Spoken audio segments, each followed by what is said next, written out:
The first piece to put back in is the hammer and the hand. Okay, today we're going to reassemble a Uberti imported by Taylor and Company Runnin Man. It's a single action clone. The first piece to put back in is the hammer and the hand.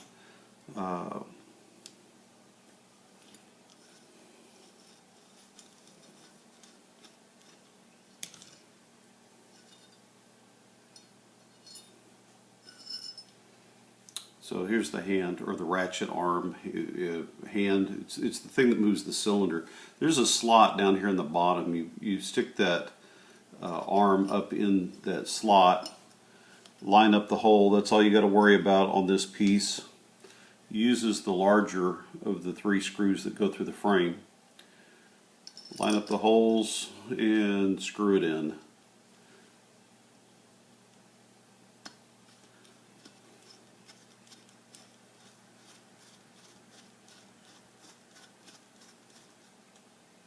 Okay, and if you pull the hammer back, you should be able to see the hand operating. Okay, what we're putting in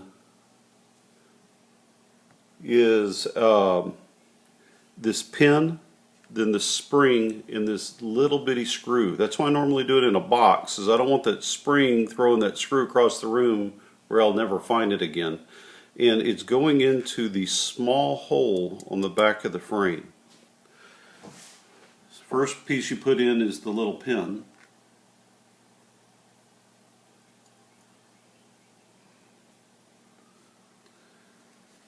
Sorry if you can't see this. Just trust me, that pin's going in. Then the spring.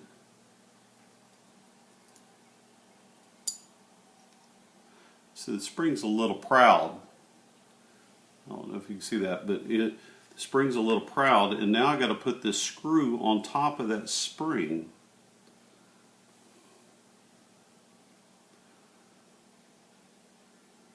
So instead of watching me do that, I'm going to do this in my box and come back. Okay, I got the screw started. It always makes me nervous. I've lost more than one of these things, so you need to be really careful not to have that spring launch that screw across the building. And what that spring does is it holds that hand forward. Okay. Okay, the next part to put in is a cylinder lock. Some people call it a pawl. It goes on the bottom, and there's a slot right here that it goes through. So basically, and you got to keep it to this side of the hammer. So you just drop it in there, and it should fit. It needs to be able to come through that slot. Okay, and then you need to make sure you get the holes lined up, and it takes the smaller of the 2 screws that appear to be the same. One's a hair small.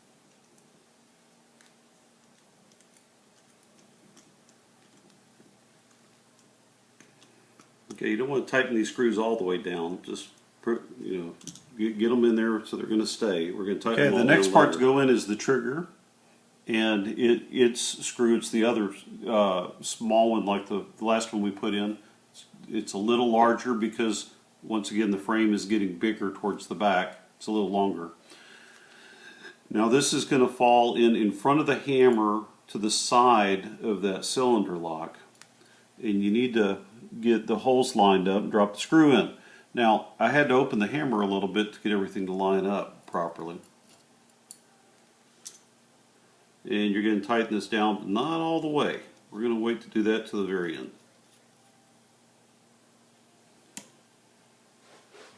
Okay, the next thing that's going to go in is going to be this trigger spring. Now, if you're working with a Uberti, it might have a leaf spring. Cimarrons, I usually see a leaf spring. This has got more of a wire type spring. It has a hump on it. That hump needs to go this way. Now, if you're wanting to do a trigger job, this is one of the pieces where you're going to spend a little bit of time working. You take this screw and you're going to want to put it in the front and tighten it down.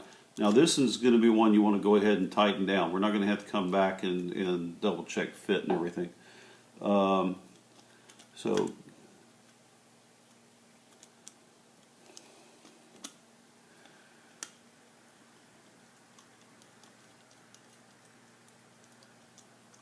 go ahead and tighten it down. Don't be a bully, but get it tight. Okay, the next part I'm going to put in is going to be the cylinder gate.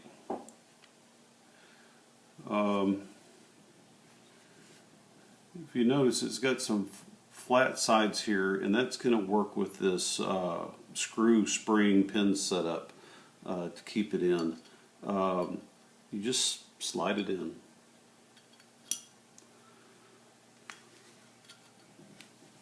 Okay, and then on the bottom of the pistol there's a hole right here, and just like the spring that went with the palm, you drop the pin in first,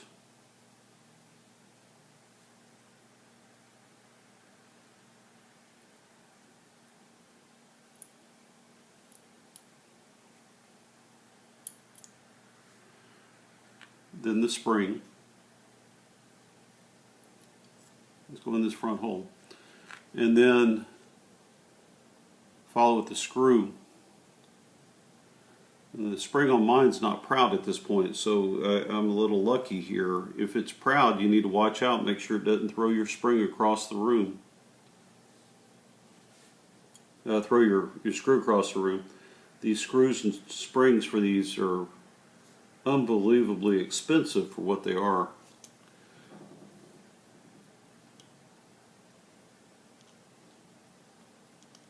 So don't cross thread it. Get it all lined up.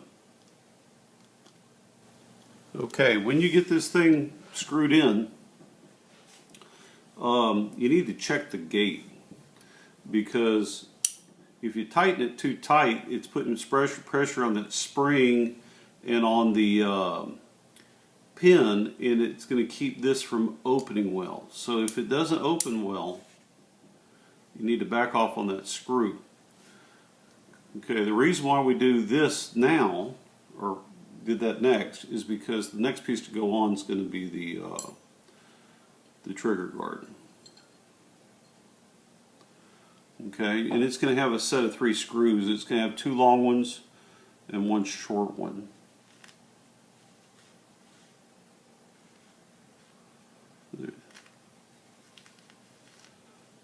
There's the short, 2 long. The short one goes on the front.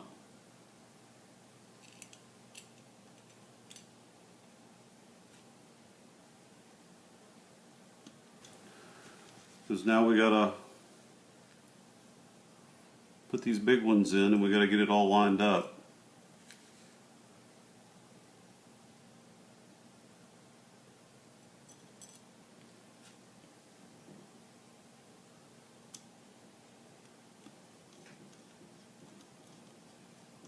Okay, the next piece to put on is going to be the mainspring.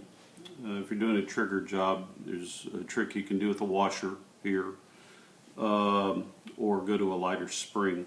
It's going to use 1 screw. It's kind of a flat, stubby screw, and it's going to need to go under this wheel on the back of the hammer. Some people like to put it on and then flex it and put it under. This one, I can actually just put it in the proper place. Put the screw in.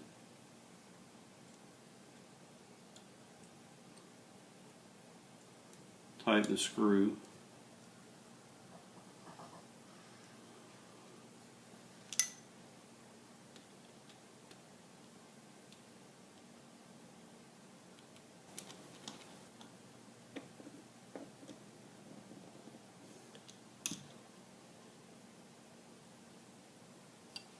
And that gives your mainspring.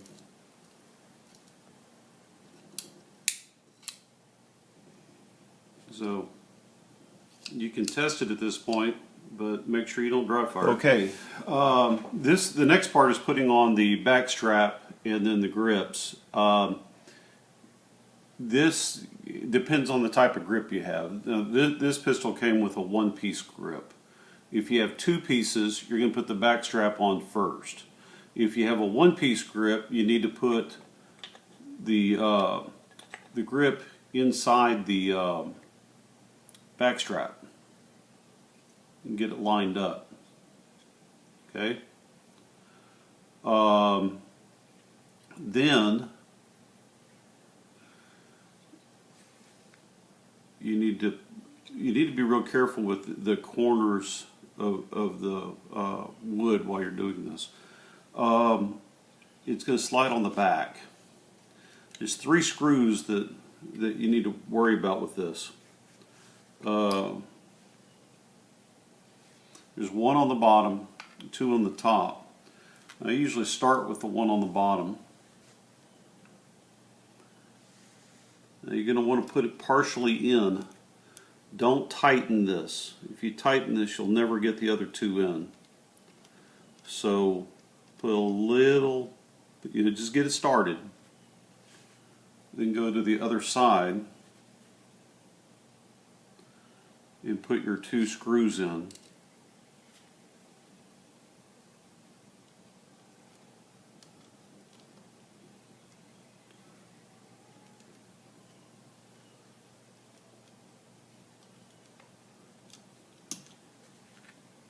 Get them started.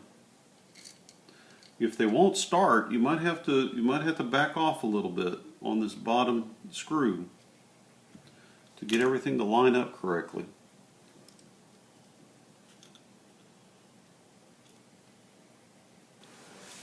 Okay, I'll pause that for a minute so you wouldn't have to see me just sit there and screw in all these screws.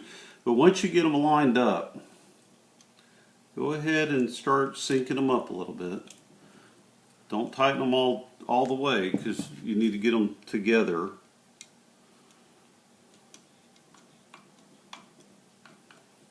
I'm going to go ahead and sync this one all the way up. Cinch it up. It's up. That one's tight. That one's tight. The grip is now on. It's starting to look more like a pistol. Okay, the next part I'm going to assemble is going to be the ejector housing. So the way this works is there's a slot on the back. You need to slide it through, rotate it, slide it to the front. Okay. When you get back far enough so that the hole is lined up, there's a strange looking screw that actually goes through there. And this is the only screw that holds the ejector arm on because it's in that hole on the other side. So go ahead and get it in there and go ahead and tighten it down. You don't want to tighten it down too much because you don't want to spread this piece of metal. I mean, you don't want to be a gorilla on it. Just get it tight, not overly done. And that's operational. Okay. The next piece is going to be the cylinder. And what I'm going to do is I'm going to open the gate, drop the cylinder in.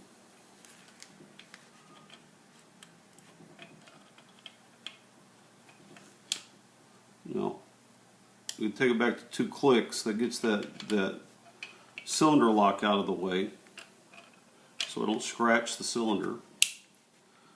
Okay. Now I'm going to take this pin and slide it through the front. Okay. So it should just slide straight back. Now there's 1 piece left. The spring side goes in the left side of the pistol. which when it's upside down is my right side. And then this side has a hole in it that the screw from the other side goes into. It needs to screw onto that screw.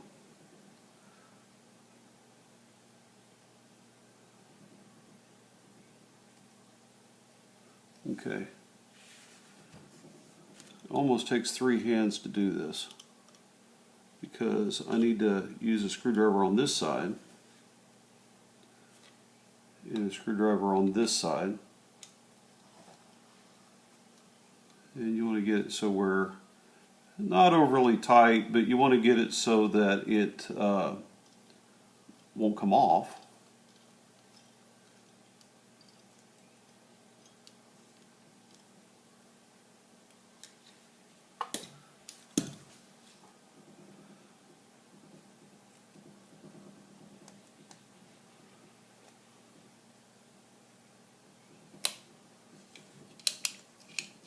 Okay, so there we have it, the completed Taylor Runnin iron, fully assembled, engraved,